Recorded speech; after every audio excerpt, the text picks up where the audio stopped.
Открытие сезона и сбор труппы — это сугубо театральный праздник, которого лишены нетеатральные люди. И кажется, что такого особенного? Подумаешь, все пришли в театр после отпуска и началась работа. А вот и нет. Потому что вначале нужно собраться всем вместе на исторической сцене, поулыбаться коллегам и журналистам, выслушать тронные речи руководства о творческих планах, придирчиво оценить только что принятую в труппу молодежь и только после этого приступить к работе. Почувствовали разницу? Большой театр открыл свой 239-й сезон. И вместе с ним свой новый сезон открывает программа «Билет в Большой». Наши камеры вновь на исторической сцене театра, и это говорит о том, что в течение всего сезона телезрители нашего канала будут узнавать из первых уст, как живет главный театр страны. В 239-м сезоне запланированы 9 премьер. Премьера первая. Опера Петра Ильича Чайковского «Орлеанская дева» в концертном исполнении.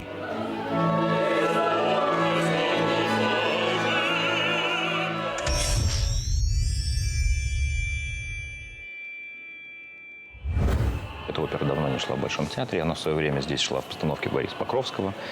Опера пользовалась большой популярностью, успехом.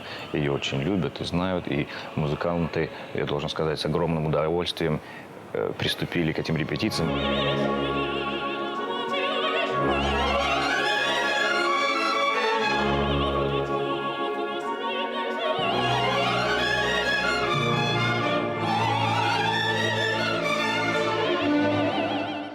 Сезонами в театре измеряется абсолютно все. И жизнь театра, и жизнь каждого человека. И артиста, и режиссера, и дирижера. Для главного дирижера и музыкального руководителя Большого театра Тугана Сохиева 239-й сезон запомнится непременно. Он впервые встречает его в этой должности и впервые встает за дирижерский пульт Большого театра. «Орлеанскую деву» он выбрал для своеобразного дебюта не случайно. В наступившем сезоне будет отмечаться 175-летие со дня рождения композитора. Знаете, с детства он уже был знаком с героиней этой французской революции, французской, так называемой, столетней войны.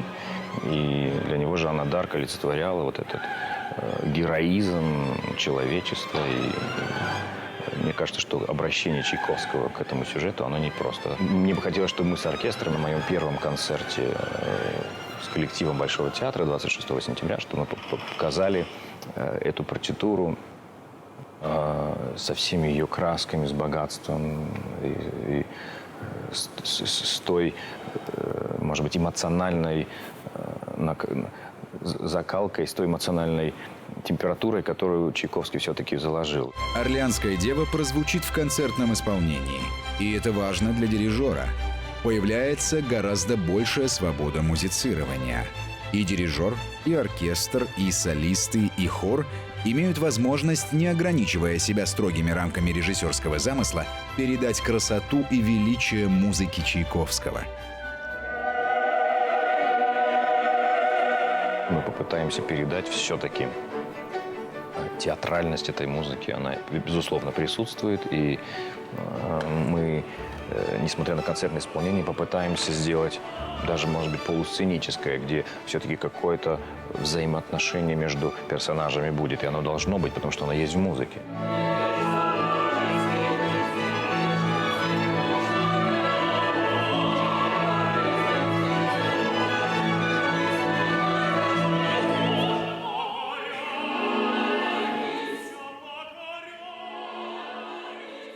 В 2014 году Тугану Сохиеву, выпускнику Санкт-Петербургской консерватории, уже давно и успешно выступающему в Европе и Америке, пришлось кардинально изменить свои планы.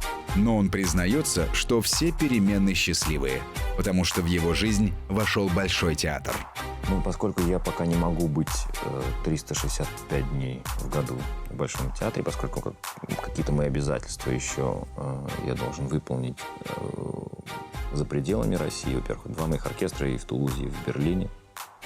Но я по максимально сократил мое присутствие там, и сейчас все время добавляю какие-то дополнительные периоды присутствия в Большом театре. Я должен сказать, что пока день начинается в 10, заканчивается в 12 ночи.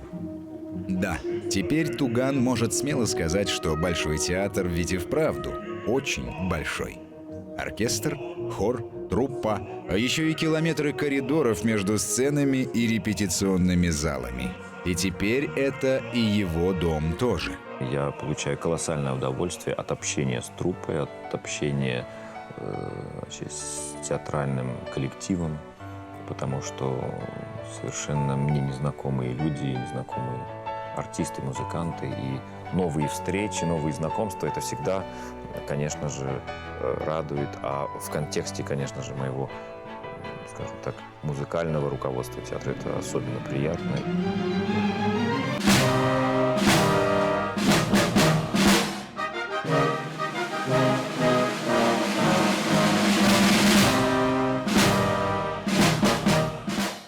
Одну важную вещь Туган уже сделал. По сути дела, породнил Большой театр и два европейских оркестра, которые он возглавляет. Национальный оркестр Капитолия Тулузы и немецкий симфонический оркестр Берлина. А это новые планы сотрудничества и содружества. Должен сказать, что с огромным интересом я занимаюсь этим и с какой-то даже отдачей, потому что я чувствую ответ. Я чувствую, что люди хотят, и все, что мы сейчас пытаемся здесь делать, я нахожу ответ в глазах, я нахожу ответ в лицах и даже в разговорах с артистами театра, что то, что мы пытаемся, то, чем мы пытаемся сейчас заниматься, это, как нам кажется, один из правильных путей дальнейшего развития театра. Я могу очень глубоко ошибаться. Ощущение пока, что мы нащупываем правильный путь.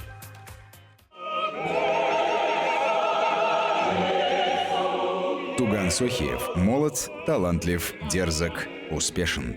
На него не только смотрят с надеждой, его прежде всего хотят слушать. Но еще больше стремятся услышать. В добрый путь.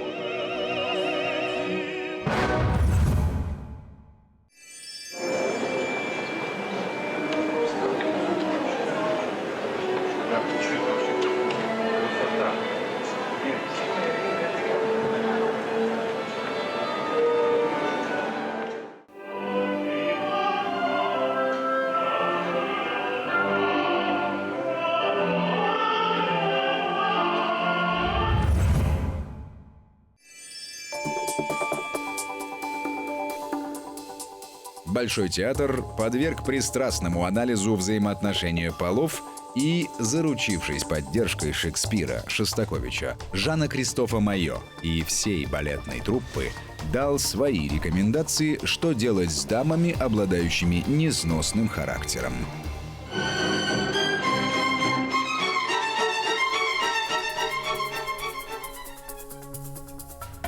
Оказывается, всего-то и нужно подобрать дикарке достойного ее грубияна. И будет счастье всем – и артистам, и зрителям. Как это было на премьере балета «Укрощение строптивой».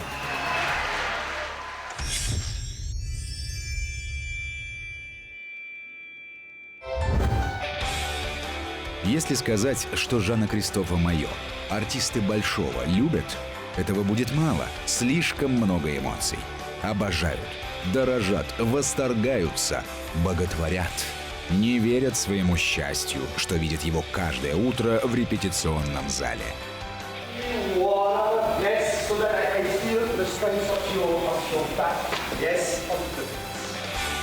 То есть видели. Потому что сказка совместного рождения балета в этот премьерный вечер завершается. Это самый счастливый момент. Очень сильный момент за последние 2-3 месяца. И немного грустно, поскольку все уже позади. Но на этой сцене реализовалось что-то очень большое для меня и очень важное. Я чувствую себя бесконечно счастливым. Это очень почетно.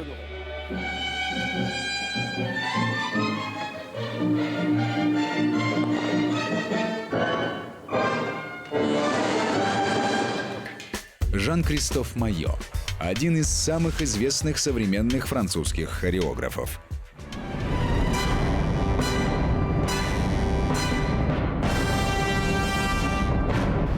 Уже более 20 лет он возглавляет балет «Монте-Карло».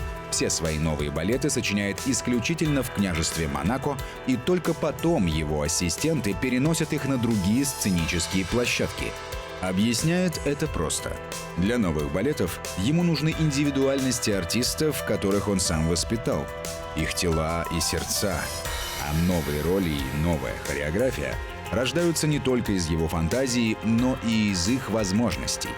И вот, впервые в своей практике Жан-Кристоф сделал исключение и сочинил балет, отталкиваясь от индивидуальности артистов Большого театра. «Бьянка» Ольги Смирновой получилась именно такой, потому что Оля Смирнова такая, а не другая.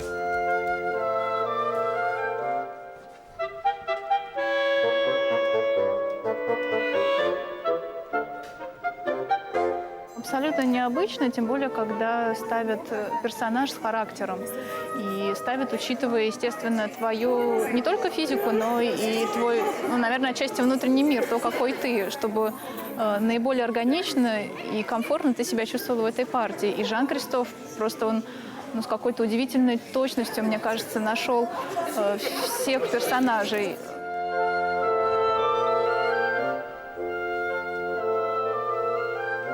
По сюжету Шекспира кроткая и нежная Бьянка хочет замуж, да и от женихов отбоя нет.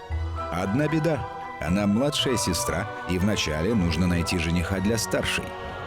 Да кто же свяжет свою судьбу с такой бестией, как Катарина? Резкая, вздорная, своенравная, да еще и презирает всех.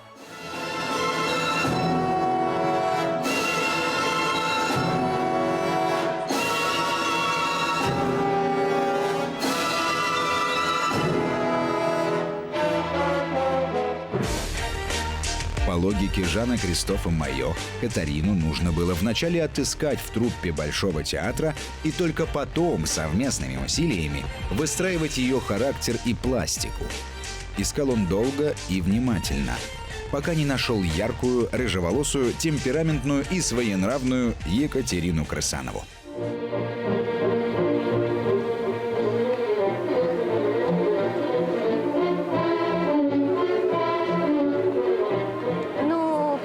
Довольно-таки легко, потому что мне свойственна такая сила характера, немножко такое поведение и своя позиция, которую ты отстаиваешь. Знаете, он мне помог быть на сцене такой, какая я есть, наверное, естественная, настоящая. И не играть Катарину, и даже не стать Катариной, а вот интересная была его фраза «чтобы Катарина стала моей». Укращать Катарину выпало Владиславу Ландратову, в котором Жан-Кристоф Майо увидел своего идеального Петруччо. Страстного, в меру высокомерного, в меру циничного, бравирующего своей грубостью и залихватски ироничного.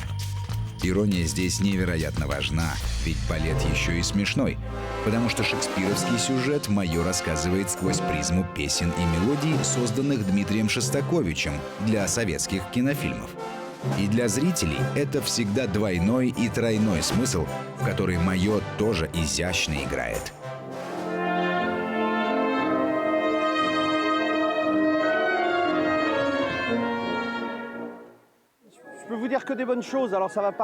Я действительно встретил здесь замечательных людей, артистов, открытых творчеству, которые очень хотят работать. Они любознательны, очень способны, и кроме того, это была история полная любви и эмоций. И действительно, мне будет их не хватать. Я буду скучать без них. А уж как артисты будут скучать без Жана-Кристофа. Семену Чудину, сыгравшему жениха Бьянки, Люченцио, повезло, быть может, чуть больше других. Он познакомился с Майо еще в прошлом году в Монте-Карло, где принимал участие в «Лебедином озере», совместном проекте Большого театра и балета «Монте-Карло». Вы знаете, Бернис нам сказал, Бернис, его супруга и помощник, его правая рука, она сказала на одной из репетиций, что Майо всегда вот у тебя в животе. Да, и на самом деле он вот всегда, когда ты танцуешь, и после спектакля ощущение, что да, это что-то вот именно в животе. Вот такое ощущение, что какой-то безумной радости. Атмосфера счастья, в которой театр жил не просто во время репетиций, а именно создания этого балета, не могла не перекинуться за рампу и не подчинить себе эмоции зрителей. Все это и случилось в Большом театре. Конечно, идея вот Сергея Юрьевича, это его настойчивость, это он уговорил мое, меня еще близко не было в театре, а я уже как бы подхватил в ходе работы над спектаклем. И это человек, который, что бы ни происходило, относился предельно позитивно. От него излучалась доброта, энергия, это и невероятное желание работать. Он был абсолютно потрясающий, просто влюблен в артистов. Он приходил и взахлеб рассказывал мне о том, какие замечательные артисты в Большом театре. Я смотрел, так говорю, говори, мне очень нравится. И артистам, и зрителям понравилась незамысловатая, но талантливо сформулированная мысль «Мое». Надо дождаться партнера, равного себе. И это не только про мужчин и женщин. К хореографам и театрам тоже относится. Поэтому и свой новый сезон Большой театр начинает, пережив мировую премьеру балета Жана Кристофа «Мое» «Укрощение строптивой» на собственной сцене.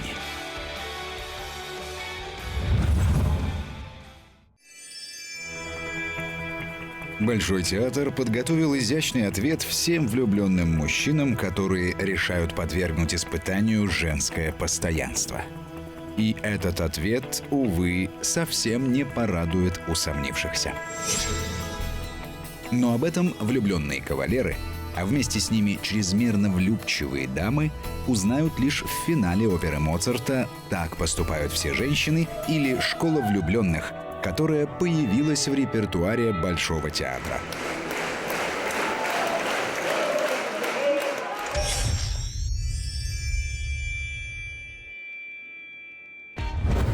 Так как все-таки поступают женщины? Я волнуюсь. Но я же готовилась. Все-таки премьера, первый состав. Это так волнительно и такая большая ответственность. А теперь все закончилось. А адреналин-то в крови еще гуляет. Я думаю, что бы я такое сделать? Огород, что ли, пропахать? В отличие от активной Алины Яровой, исполнительницы роли служанки Деспины, самочувствие голландского режиссера-постановщика Флориса Виссера совсем с иным знаком. Тонкий знаток переменчивой женской души нервничал до самой последней минуты, а вдруг его мысли не встретят понимания. Я опустошен. Я исторг этого ребенка из себя. Мои руки пусты сейчас. Я не знаю, что делать. Флорис Виссер впервые в Москве. Это его первый спектакль в Большом театре. Однако... Вы слышите, что происходит в зрительном зале? У нас было ощущение, что спектакль может получиться, но никто не ожидал такого. Публика категорически не отпускает артистов и музыкантов со сцены. Высказывание Виссера оказалось понятным всем и оттого пронзительным и даже шокирующе откровенным. И хотя Моцарт написал комическую, шутливую драму, режиссер сделал акцент на слове «драма».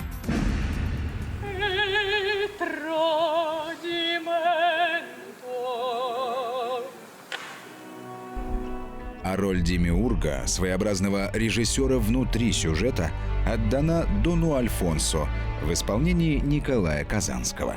Для зрителей смешны те ситуации, которые происходят с персонажами, потому что они узнают в них какие-то свои, может быть, проколы, ошибки или что-то из прошлого, неудачи какие-то любовные. А для нас это суровая правда жизни. То есть для ребят вот эти две пары, которые сначала влюбляются, потом ревнуют, потом ненавидят друг друга. Вот это все должно происходить по-настоящему. Здесь нет никакой шутки. Это и есть смысл этого произведения. Это он, циничный Дон Альфонсо, разуверившийся в женской верности, предлагает влюбленным юношам устроить своим любимым провокацию. А дальше нужно будто бы много смеяться и не верить глазам своим. Ну как можно поверить в то, что влюбленные сестры, отправив женихов будто бы на войну, не узнали их, когда те ни на какую войну не пошли, а всего лишь переоделись иностранцами из экзотической страны и стали флиртовать, только теперь уже не со своими избранницами, а с их сестрами. И тут же сложились две новые пары. Александре Кадуриной выпало превратиться в Дарабеллу, одну из двух сестер, которая, недолго думая, отдалась новому чувству. Нет, я их не осуждаю. Они ведь искренне верят в то, что в их жизнь пришло новое чувство. Поэтому я не могу их осуждать. Вот так приключилось. Конечно, это ужасно на самом деле. Но осуждать я их никак не могу. Потому что они честно верят в то, что это любовь. Они честно верят в то, что у них будет это какое-то чистое чувство у них возникло с албанцами. Вот так. Вот такой вот обман со стороны их возлюбленных оказывается. Режиссер Флорис Виссер пришел в консерваторию, уже получив образование актера драматического театра. Возможно, поэтому он утверждает, что любит оперу именно за сюжетность и всегда ищет логику, способную оправдать события.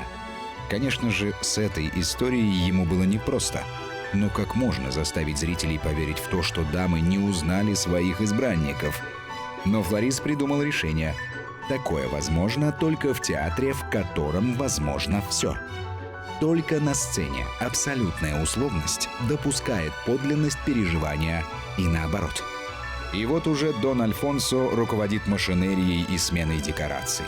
А вновь влюбленные сестры собираются под венец с новыми избранниками и даже не замечают, что нотариус — это переодетая Деспина.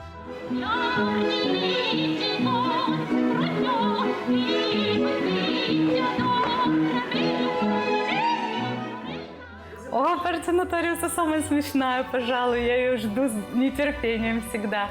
Голос, да, голос приходится, конечно, как-то видоизменять. Но это забавно. Если, в принципе, это не вредно для голоса, если постоянно так не петь, почему бы не позабавляться? Смех, между прочим, для вокалистов тоже немного вреден считается. Но смех же это хорошо. И иногда даже очень полезно. Но режиссер не настроен смеяться. Потому что ближе к финалу становится понятно, чувства и привязанности — слишком хрупкий материал, который ломается при любом соприкосновении с недоверием.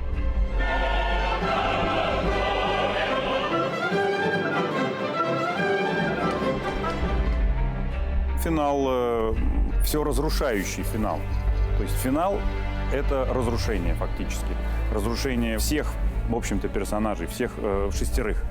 Потому что так же, как и две влюбленные пары, они не будут вместе уже никогда, потому что после того, что они узнали друг о друге в процессе, им этого не захочется. А что же остается на руинах, когда маски сброшены, а от чувств ничего не осталось? Театр. Сцена, артисты, зрители. Я горд, что работал с этими солистами. Я горжусь нашей компанией, я горд сотрудничеством с маэстро Монтанари и всеми теми людьми, которые находятся сейчас рядом. Это головокружительно. И мораль тоже головокружительна. Не пытайтесь понять, как поступают все женщины. Вдруг и вам не повезет.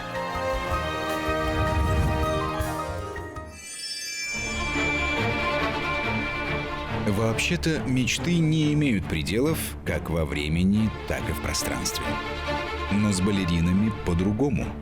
Историческая сцена Большого театра. Главная партия в классическом балете. Это предел мечтаний для девочек, которые каждый день приходят к балетному станку. Просто выше планки, наверное, не бывает, и спорить с этим трудно. Но что делать, если мечта как будто исполняется ровно наполовину? Историческая сцена есть, а главных партий нет. И что это такое? Судьба в кардебалете.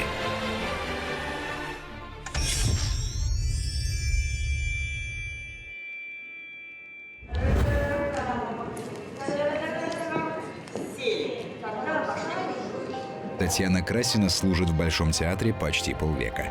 Сначала как балерина, и вот уже 27 лет она ведущий педагог-репетитор женского кардебалета. Без кардебалета спектакль пустой. Да? Кардебалет обрамляет звезд и часто очень несет в себе очень большую смысловую нагрузку спектакля. Вот та сцена, которую мы с вами смотрели, она очень красива в «Корсаре». Она поставлена мастером сцены Петипа, представив всю иерархию балетного театра императорского.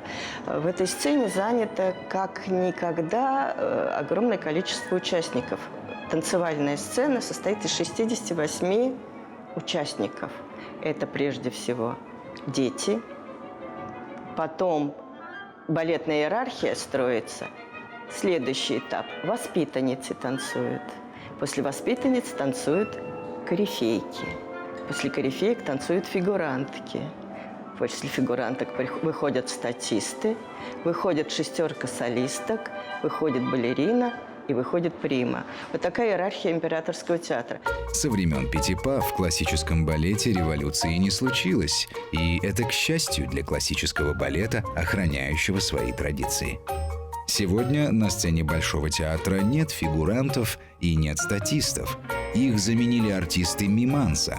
А вот дети, корифейки, солистки и примы остались. И, собственно говоря, кардебалет и его роль в балете остались неизменными. А значит, необходимы танцовщицы, которые пока еще не стали солистками или примами, или даже и не стремятся ими стать. Когда их принимают, они во втором кардебалете. Потом они переходят в первый кардебалет по участию в спектаклях. Потом, когда они завоевывают какой-то успех и свои знания применяют на практике, их переводят в корифеи. Это значит, им дают сольные партии. 4, 3, 6. Это вот уже есть слой такой корифеев. После этого, если они продолжают хорошо работать, их переводят в солисты. Потом есть первые солисты, вторые солисты, есть ведущие солисты, есть прима. Вот такая иерархия сохраняется и у нас в балете. Иерархия и на сцене, иерархия и в самой театральной структуре. Сегодня в женском кардебалете Большого театра около 80 балерин.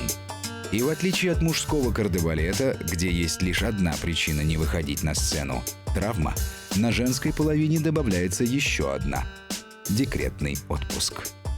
Поэтому каждый год в труппу приходят новички. Какие же требования сегодня предъявляются к представительницам женского кардебалета? В мое время у нас считалось, что средний рост – это 1,65 м.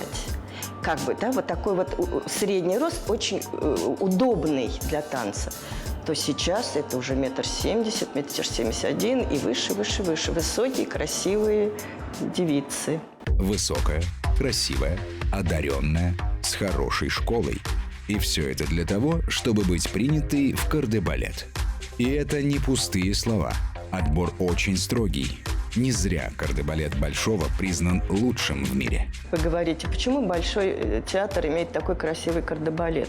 Нам приходится думать, нам надо их выстраивать, чтобы они были по росту. Даже вплоть до того, что овал лица должен подходить друг к другу. Длина ног, длина рук, рост, позы строятся. Не просто выстроили, вот сколько есть, 40 человек один к одному, а выстроить надо от большой до маленькой или средних девочек. В общем, мы об этом думаем все время, постоянно.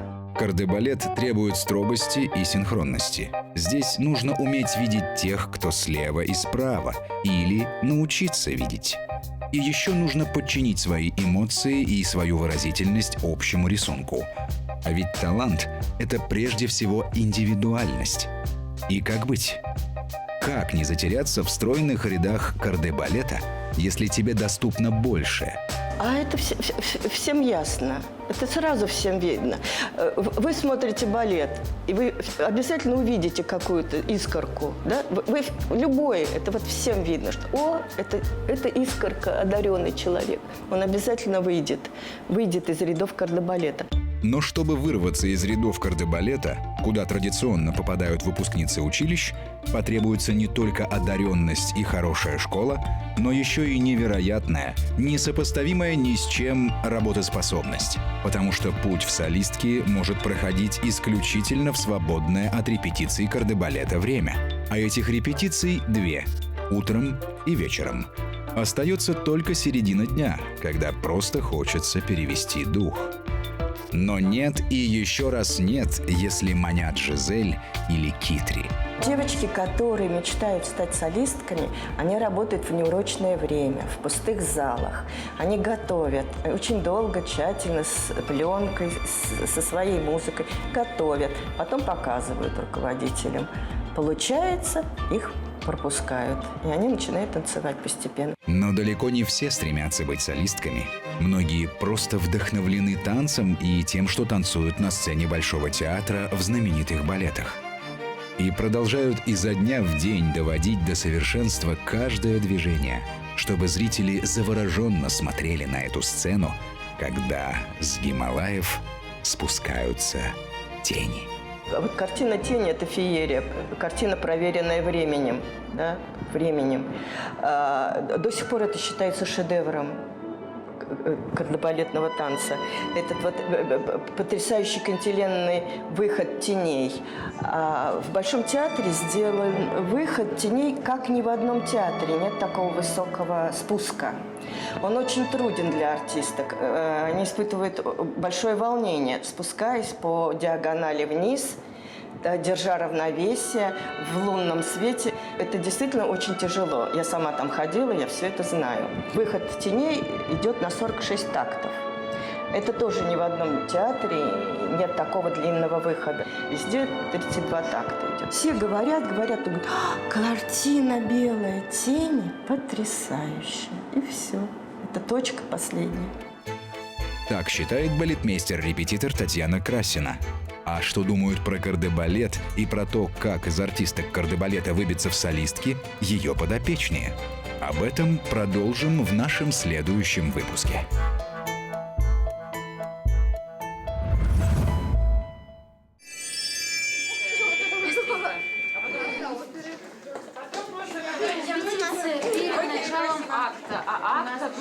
Покажите режиссеру, как вы красиво ходите на копытах. Вот так.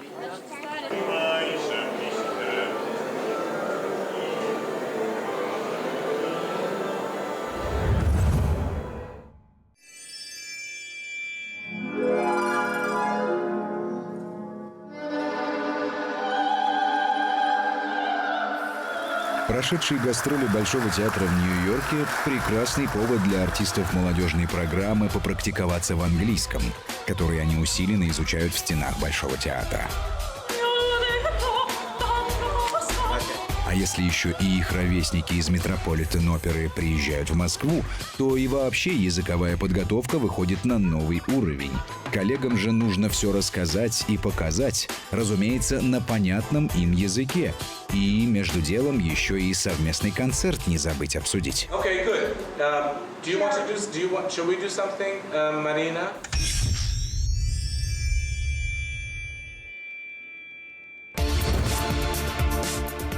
Артисты молодежных оперных программ всего мира должны общаться, дружить и выступать вместе.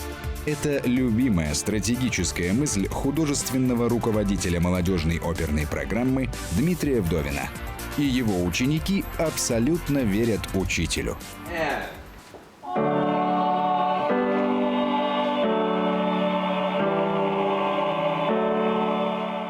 Вот я сейчас с ребятами поговорил, они сказали, как хорошо, что они приехали. Ну, потому что, в общем, мы многое делаем по-разному. Что-то лучше делаем мы, что-то лучше делают они. И вот этот вот замес, вот эта вот внутренняя катализация наших творческих процессов, она чрезвычайно эффективна просто. Знаете, подзадоривает, говоря по-русски. Подзадоривает. Заставляет держать марку, заставляет держать класс, совершенствоваться. В этом есть, конечно, элемент капиталистического соревнования.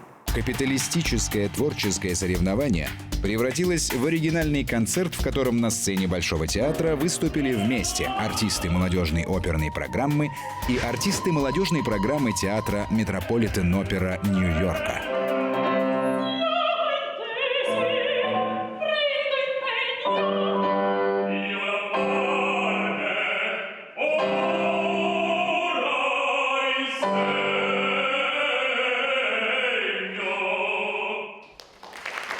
У нас сегодня какой-то был такой единый боевой дух, и мы хотели просто выйти и здорово спеть. Действительно, просто показать, что мы можем, какие мы все разные, и при этом все очень сильные и готовы вот именно выходить и петь в Большом театре такие довольно сложные арии, дуэты, но в наслаждение. Да и сама программа – наслаждение для ценителей оперы.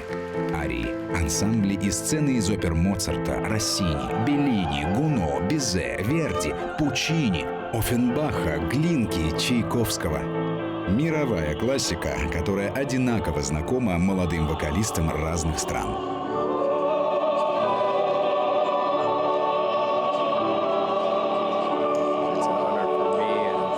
Для меня и моих коллег из Нью-Йорка и из Метрополитен-оперы большая честь быть в России и, конечно, в Большом театре.